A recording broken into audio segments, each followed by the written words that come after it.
I wanted to make a quick video because this is something I've been noticing for the past, honestly, this whole year of 2021 and a little bit of 2020. And it's particularly in hip hop, but it is starting to cross over into other genres. And also, the bigger releases are also having this problem, and that is mixing and mastering. So, a couple of albums that come to note for me when it comes to poor mixing and mastering as of recent is DMX with Exodus. Even though it's one of my favorite projects of the year, it's very rough, it's very not clean sounding. Whether it's the vocals or it's the production, it can either sound muddy, it sounds too high. It's sometimes like the mixing on that album could be a mess. Another example is Whole Lotta Red. Even though that album kind of goes either way with some people, there are some problems with the mixing and mastering in that album. Sometimes you get a peak in vocals, sometimes the vocals get way too loud in the mix. And I don't know what's happening, but each and every week at this point, we are seeing albums coming out really unfinished in the mixing and mastering department. Even the Melodic Blue that I just reviewed, even though I didn't bring it up in my discussion, there is a big problem in that with mixing and mastering where the vocals really stand out, they're too loud, and they start to peak over the mix. And I just listened to Casey Musgrave's Star-Crossed, and this is probably the worst mixing I have heard this year. And all you need to do, if you want to get a good taste of how terrible the mixing and mastering is on Casey Musgrave's album, I do listen to Casey Musgrave's Golden Hour is a really great album. I have it on vinyl. But just listen to the title track or the first track, Star-Crossed, and you'll get a complete understanding. Hidden inside of that track is a beautiful, full, luscious, good country pop song.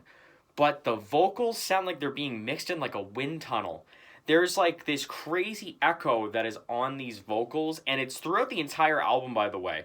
I completely understand what Anthony Fantano was talking about because the vocals are super high in the mix, and they sound like they're in a cavern. And there's tons of echo, there's tons of reverb. And then when you bring in these instruments and all of these synths, these electronics, this kind of more pop sound into this song, it becomes a clashed up mess. And it completely destroys a beautiful song that is hidden in there. And I'm starting to wonder, it's just like, why are we getting such terrible mixing and mastering on these studio albums made by professionals being released by labels? Why are we getting these below standards? I'm seriously wondering this because it seems that every week, again, at this point, that we are getting albums where mixing and mastering is almost going out the window. And I totally understand if you are a SoundCloud artist, if you are an artist that doesn't have a lot of money and can't put a lot into any kind of mixing and mastering, you're leasing production, that's totally cool. I did that. I made music and I use other programs and I try to do mixing myself. I'm not good at it. But if you are a starting artist and you don't have the funds to put forward, I can totally forgive the mixing and mastering issues because either you're just starting off or you're just putting out a track or a song that you really like and you want to put it out to streaming and all this kind of stuff. And I really appreciate that. That's the cool thing about music nowadays, is that anyone can do it. You can go on a computer right now, like what's in front of me. You can find production. You can find varied production. And you can make your own songs without having a recording or a backing vocals, having any backing instruments, having a band, having a producer in the building. You can go onto BeatStars.com and you can find production that's even free. And that's the cool thing about it. But the problem is, I don't want this kind of standard, even though it's like a starting standard, I don't want this to come onto big studio albums like this. And Star-Crossed is probably the biggest example, and this is the reason why I'm making this video. And I think another big reason as to why mixing and mastering is kind of going out the window is I think the volume is starting to become a lot more prevalent What I mean by that is I used to be this way. I used to buy headphones and I would turn down the treble on it, I would turn down the vocals, and I would find an equalizer where it's just bass only. And that's when it gets really loud. And thinking back then, like, it's cool to have a crazy booming mix, like something going crazy. It sets a nice tone, it's nice adrenaline pumping, but you need that mix of quality and that mix of the treble, the mix of the vocals, an appropriate mix of the instruments, all of this kind of stuff. You need to have an appropriate mix of all things. You cannot just strictly go with the bass and volume. And that's honestly where we're going with mixing and mastering.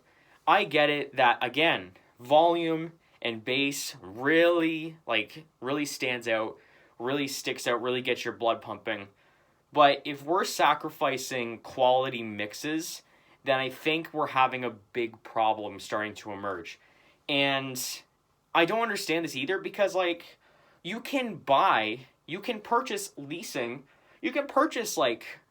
and mastering programs. I used eMastered for about a year or so. And while I don't think, if you are hardcore into making music, if that's going to be your passion and that's going to be your career, totally worth the purchase. But if you're just a leisurely person like I am, it wasn't really worth it for me. But just purchasing that, it does a pretty good mastering and mixing just by a computer AI program. And the fact that anyone can access this, and yet we have these big studio albums having these major mixing problems, is incredibly strange to me, and it just goes to show where the intentions are, where the effort is going into, and whether it's people want to get these albums out quick, whether these timelines are starting to get too low, whether these delays and stuff are actually starting to stress people out and think he's like, I can't delay this anymore. Whatever state it's in, just release it. Just put it out, because we can't wait another 2 weeks. Even though the mixing and mastering could get a lot more work done, just put it out, because people will still listen. But I need to make this clear.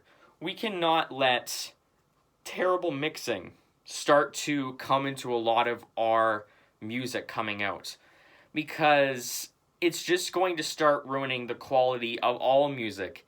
It's going to allow labels and allow artists to be able to get away with not putting in the behind the scenes work into their albums, into their careers, and into their songs. I think it's really important to discuss this. This is literally off the spur. I was just listening to Casey Musgraves and I ran in here because I think it's an important discussion to have. That quality mixing is starting to go off to the wayside, and I think it needs to be addressed now before it's too late. So this is just simple discussion. Leave your thoughts in the comments below, because I really want to talk about this. And yeah, this is Sonic Spill again. Like and subscribe, and catch you later.